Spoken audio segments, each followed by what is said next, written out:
You know that sinking feeling you get in your stomach when you see someone on social media or in real life who has something you desperately want? They're making big money. They just bought a new house. They got married. They had a baby. They started a business. They look great in a bikini, whatever it is. It's something you want, and your brain starts worrying. Some of you may feel envious, jealous, almost sick to your stomach. Some of you may feel hopeless, helpless, kind of full of despair. However, you react to this very human experience, today's episode is going to teach you how to alchemize that terrible feeling into a productive sense of inspiration and motivation. It's like a magic trick you can perform on your own brain. So let's get into it. Welcome to Unfuck Your Brain. I'm your host, Cara Loewentheil, Master Certified Coach and founder of the School of New Feminist Thought. I'm here to help you turn down your anxiety, turn up your confidence, and create a life on your own terms, one that you're truly excited to live. Let's go. I vividly remember the moment in my coach training when I learned the phrase proof of concept. I was talking to my teacher about my future coaching business, and I was explaining sadly that I had thought I could be a coach for lawyers, but I had Googled and there was already a coach that specialized in working with women lawyers. To my mind at that time, that meant that was it. The slot was taken, there was already a coach doing that, and I would never catch up, obviously. She had a head start, she was probably better qualified, she was definitely more experienced. And my coach said, awesome. So I looked at her blankly because how is this awesome? This was actually obviously a really big problem. That's proof of concept, she said. That proves that coaching lawyers is a viable business strategy and coaching niche. This blew my mind because it turned everything on its head that I had assumed. The fact that someone else was doing what I wanted to do, it turned out that was not bad news for me. It was actually good news because it showed that it could be done. It was proof of concept. And of course, she was right. There were plenty of lawyers who still wanted coaching. And I had a thriving one-to-one coaching practice within a year. I eventually broadened my niche, but there are now tons of coaches who work with just lawyers because there's so much business to go around just in that industry. Since then, I have used this phrase so many times to help me turn jealousy, envy, or feelings of compare and despair into inspiration and motivation. And today, I want to teach you how to do that too. So step one is a little revisit of some concepts I've taught in earlier episodes about the idea of compare and despair, envy, and jealousy. We have to know what material we're trying to alchemize in order to alchemize it. So when we're feeling envious or jealous, it's not just that we want something that someone else has. It's that we believe that we cannot have it. If you think about it, if I see someone else happily married, for instance, and I'm happily married, I'm not jealous or envious. That's something I want, and I have it already. If I see someone being a world-class soccer player, I'm not jealous or envious. That's not something I have, but I also don't want it. If I see someone have a purse that I really like, that I'd like to own, and it's available and I can afford it, I'm not jealous or envious because I know I can just purchase it if I want. It's available to me. It's only when I see that someone else has something I want that I think I cannot have that I then experience envy or jealousy. This is important because we tend to fixate on the thing itself and we ignore the embedded thought and premise that we cannot get, create, or experience the object of our jealousy or envy. There's a kind of hopelessness, helplessness, out of control feeling that comes from that is embedded in jealousy and envy, and that's why they feel so horrible. Humans can tolerate most feelings if they learn to and practice it, but I think helplessness and hopelessness is the hardest, and it often comes from the belief that we can't impact what's happening to us.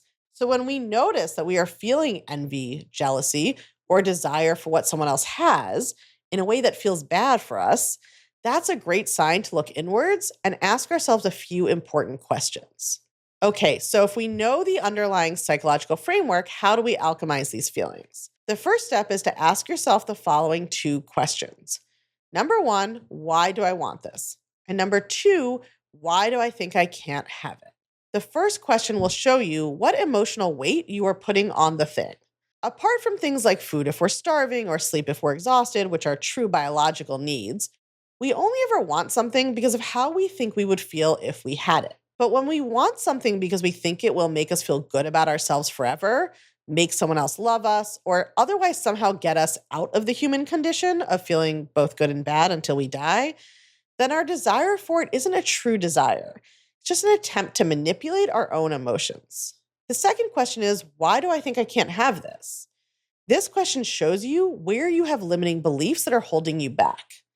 These could be beliefs about yourself. I'm not good enough. I'm not smart enough. I'm not attractive enough, etc. Kind of scarcity beliefs about yourself. Or they could be scarcity beliefs about what is available. There's not enough money. There aren't enough men or women or whoever to date. There aren't enough jobs. There aren't enough literary prizes. Literally, whatever it is you want, your brain can tell you that there isn't enough. In order to alchemize all of this into inspiration and motivation, you have to practice believing that it's possible that there is enough. Expert level would be practicing believing in the abundance of whatever it is you want and whatever traits you need to develop, but starting with enough is great. And this is where proof of concept comes back in. Whatever you want, if somebody else already has it, is doing it, is experiencing it, that's proof of concept. That means it is possible.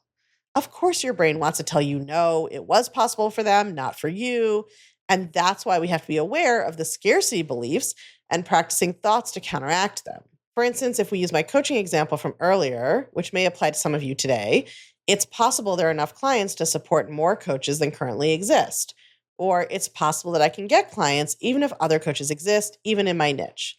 Or if we're talking about dating, it might be, it's possible that there are still good potential partners out there for me. Or it's possible that of all the people in the world, one or two are a good match for me. These are both more about external scarcity. Some thoughts to counteract internal scarcity, the thought that you're not good enough in some way, could sound like, it's possible I'm more intelligent than I think. Or it's possible I have skills waiting to be developed that I don't know about yet. Or it's possible that I don't have to be world class in any of these skills to succeed. Another good technique for yourself is to look at past places you've been resourceful, learn new things, or succeeded at something. All of those are good evidence that you can learn something new and do well. I have one last, more advanced thing I want to teach you about this, but let's summarize where we are so far. When you feel envy or jealousy, it's a sign that you want something but think you can't have it. You have to ask yourself first why you want it. If the answer is to feel better about myself, prove myself, show I'm good enough, anything like that, getting the thing is not going to actually solve the emotional problem. You need to work on your thoughts about yourself. If the answer is that you want to grow or explore, or it seems fun or meaningful, or you want to see who you become, something not about lack, then the next question is why you think you can't have it. The answer to that is going to show you where you need to work on your thoughts about internal scarcity, something in you is not enough to get what you want, or external scarcity, there's not enough to go around of whatever it is you want. So here's the last layer I want to add for those of you who are maybe a little more advanced, particularly relevant when you're talking about something external like a business or professional or artistic endeavor. And this is especially important for when you want to do something where there doesn't seem to be a lot of proof of concept already out there. What I didn't understand when I was starting my business and I learned this whole concept, but I do understand now, is that a market or an audience is not static and fixed. My thought was that if a lawyer coach existed, she had a monopoly on the market of lawyers wanting coaching, as if that was a fixed number. But in fact, a market is partly created by our efforts to show up and offer our services or our art or our perspective, whatever it is we're offering. When I started my podcast, it was originally called The Lawyer Stress Solution, and I was naming a problem that women didn't even know could be solved. They knew they were stressed, but they didn't know there was a solution other than quitting their jobs. So it wasn't just that there was proof of concept that an existing market was there. I helped create more of a market for myself through what I offered, how I talked about it, and how I connected with women and showed them something they hadn't even known was possible to want. And this is true if you're creating art that hasn't been made before, coming up with ideas that haven't been shared before. Even in a corporate type environment, people make up new roles all the time based on the kind of work they want to do.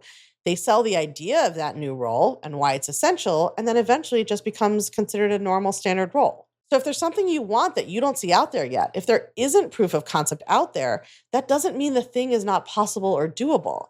It just means you're the person who's going to be proof of concept to everyone who comes after. Okay, last thing, for those of you who have been listening and for whom my coaching example really hit home, I'm hosting a live Q&A call tomorrow about becoming a coach at my brand new Socratic coaching method certification. Most coach certifications teach you how to coach other people, and you need that. But the biggest problem new coaches have is a lack of confidence in their own coaching ability. So this certification not only teaches you a thorough curriculum of tools that you can use with your clients, but it teaches you how to be more confident as a coach. I'm obsessed with this. I love teaching people how to coach and helping them become amazing coaches. And I love that we're solving the problem that so many other certifications have. This is the first time I'm teaching it, so I'm going to be teaching it live, a lot of hands-on support from me.